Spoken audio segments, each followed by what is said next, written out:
This video is going to consider the Weimar Constitution and is going to argue whether it's a democratic masterpiece or in fact a failed folly.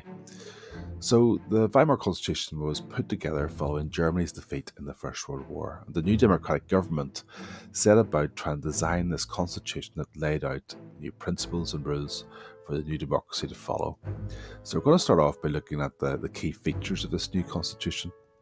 So there's a number of these. First of all, Germany was to be a republic, and the republic is going to obviously have a president. That president is going to be a very strong position. Germany was used to having an autocracy, it's used to having a strong leader, and this is the Kaiser. And this new president was to be a strong position as well. The president was to be elected every 7 years. They were to be in charge of the armed forces. They could appoint and dismiss chancellors, and they had this very considerable power, the power to actually rule by using Article 48. And Article 48 allowed them to rule by decree in an emergency. And they could rule then by suspending civil rights and governing without the Reichstag.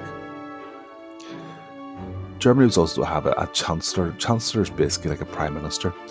So they were appointed by the president, generally from the largest party, but not always. And they were taking responsibility for running the country on a day-by-day basis. They had to form a government, and they needed to have the support of at least half the Reichstag in making new laws. Germany was also cleared to be a democracy. The German people could actually vote in members of the Reichstag every 4 years, and they used a PR, proportional representation voting system. This was regarded as being highly representative. For example, if you had 5% of the votes cast, you could actually then have 5% of the seats in the Reichstag. And Germany was to be a federal state.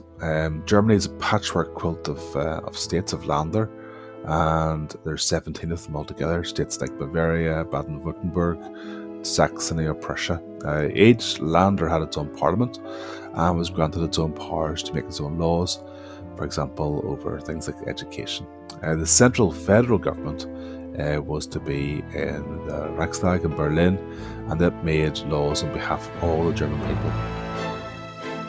And then finally, Germany had guaranteed rights. Weimar Germany was regarded as one of the most free countries in the entire world. Women and men could both vote at 20 years old. Rights such as freedom of speech, religion, assembly and protest were all guaranteed under the Constitution, and censorship was forbidden.